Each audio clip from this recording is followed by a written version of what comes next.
Hello everyone, हम के सिंह और आज हम लोग देखेंगे कुछ ऐसे वर्ड्स जिनके बाद ये प्रीपोजिशन आता है। तो थोड़ा सा कंफ्यूज करने वाला है, लेकिन आइए समझते हैं कि कैसे हम यूज करेंगे। आइए देखते हैं। जैसा कि मैं आपको बताया कि कुछ ऐसे वर्ब्स होते हैं जिनके बाद कुछ डिफरेंट प्रीपोजिशंस आते हैं सर। कुछ डिफरेंट प्रीपोजिशन जैसे कि मैं आपको बता दूं,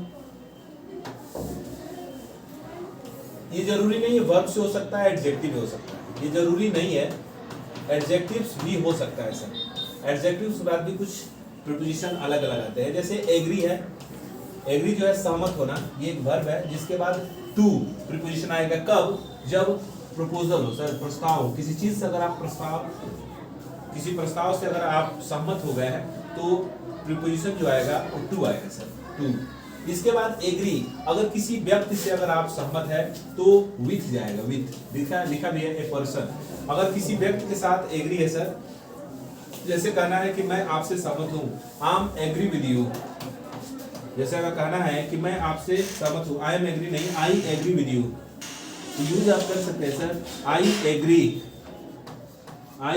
विद यू, मैं आपसे सहमत हूं। यानी आप एक पर्सन है सर जिससे मैं सहमत हूं। यहाँ टू लगाना गलत हो जाएगा, इसलिए याद रखना है कि जो एग्री है टू भी प्रीपोजिशन लेकर आता है, विथ भी लेकर आता है। और यदि किसी मैटर पर आप एग्री है सर, सहमत है सर, तो ऑन लगेगा, ऑन ए मैटर। तो keep in your mind, agree के साथ टू, विथ और ऑन कब कब लगेगा, जैसा कि मैं आपको बताया हूं वैसे आप लोगों के दिमाग में होना चाहिए, एग्जाम में आप कर पाएंगे। कुछ इससे रिलेटेड आपको क्वेश्चंस दूंगा नेक्स्ट वीडियो में, तो हम लोग करेंगे, उसको सॉल्व करेंगे, ठीक है। अराइव के बाद, अराइव जो होता है एक वर्ब होता है जिसका मतलब पहुंचना सर, और किसी कंक्लूजन यानी किसी निर्णय तक अगर आप पहुंच गए हैं तो वहां पे प्रीपोजिशन जो आएगा वो एट आएगा सर, एट। अराइव का प्रयोग, अराइव जो होगा इसके बाद पहुंचने के सेंस में, अगर किसी जगह पे पहुंचे हैं और वो जगह स्मॉलर है सर, स्मॉल प्लेस है, तो वहां पे भी एट लगेगा सर, ठीक है।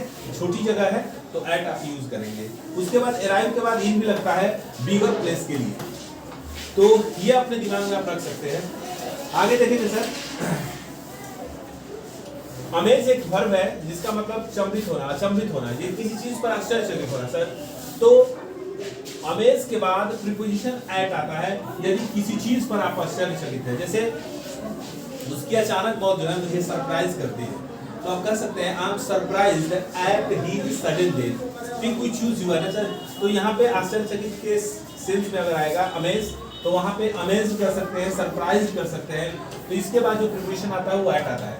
तो अमेज और सरप्राइज के बाद प्रीपोजिशन जो आएगा वो एट आएगा किसी चीज के सेंस में, ठीक है। किसी चीज पर आश्चर्यचकित है तो एट लगेगा।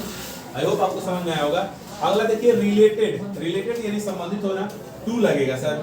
किसी चीज से, किसी व्यक्ति से अगर आप क्या है, संबंधित है, तो आप टू लगाएंगे, ठीक है। रिस्पेक्टफुल, रिस्पेक्टफुल यानी आदरपूर्ण, टू ऑल यानी ऑल के साथ, सबके साथ टू यूज करेंगे। रिस्पेक्टफुल होगा तो आप टू प्रीपोजिशन लेकर जाएंगे, यानी टू आएगा सर।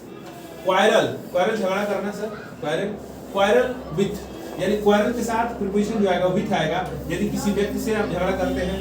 क्वारल के बाद ओवर भी आता है सर, यदि किसी मैटर पर अगर आप लड़ रहे हैं, ठीक है, नेशनल मुद्दा है या इंटरनेशनल मुद्दा है, किसी मैटर पर यदि आप लड़ रहे हैं तो quarrel over that matter what is your matter, जो भी आपके मैटर है उस पर आप कर रहे हैं तो ओवर लगेगा सर।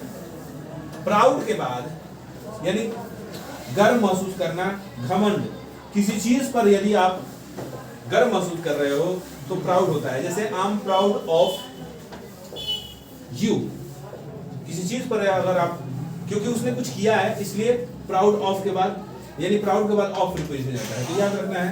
पीटी फॉर, किसी चीज के लिए यदि आप दया रखते हैं तो कह सकते हैं I have PT for the poor. अब देखिए, अब दया तो भाई गरीबों के लिए ही कर सकते हो, दया रख सकते हो, तो इसलिए पीटी अगर वर्ड आ रहा है तो आप फॉर जाएंगे, ठीक है। आगे देखेंगे सर, लव के बाद फॉर आएगा, किसी चीज के प्रति यदि आपको प्रेम है तो यूज आप कर सकते हैं लव फॉर, कोई भी चीज हो। लाइक, ये बहुत बार दे चुका है एग्जाम में, ठीक है। लाइक के बाद ऑफ यानी अभाव, जैसे किसी चीज की कमी है तो आप यूज कर सकते हैं लैक ऑफ मनी, जैसे पैसे की कमी है आप कह सकते हैं कि भैया पैसे की कमी है तो lack of money, lack of water. But जो भी चीज की कमी है तो ऑफ, लैक के बाद ऑफ प्रीपोजिशन जाएगा सर। लॉयल का मतलब होता है विश्वास पात्र होना। टू, किसी व्यक्ति के लिए अगर विश्वास पात्र है तो लॉयल जब आएगा तो आप टू प्रीपोजिशन लेकर जाएंगे सर, यानी इसके साथ प्रीपोजिशन टू आएगा। ये फंड, फंड FOND, ये भी भूलिया है सर, ये भी कई बार एग्जाम में पूछ चुका है, इसलिए मैं आपको बता रहा हूँ। फंड ऑफ म्यूजिक, किसी चीज का अगर शौकीन होना, प्रेमी होना, तो आप फंड के बाद ऑफ जाएंगे, यानी ये कई बार पूछ चुका है। जैसे कहना है कि मैं भैया म्यूजिक का शौकीन हूँ, I am fund of music, तो फंड के बाद स्पेस देगा और ऑप्शन देगा, तो आप फंड के बाद ऑफ ही जाएंगे सर।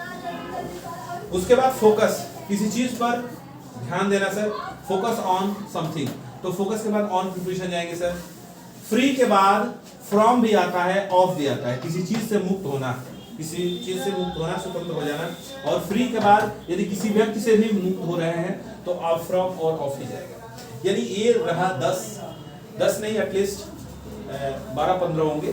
तो ये रहा प्रीपोजिशन, किसी वर्ड के साथ कौन सा प्रीपोजिशन लगेगा, तो so keep in your mind, और इसे आप याद जरूर कर लें। और ये एग्जाम में बहुत ही उपयोगी है सर, और इससे बहुत सारे क्वेश्चंस आते हैं, इसलिए आप अपने दिमाग में रखिए और इसी के थ्रू आप क्वेश्चन को समझें। Thank you, thanks for watching, thanks sir.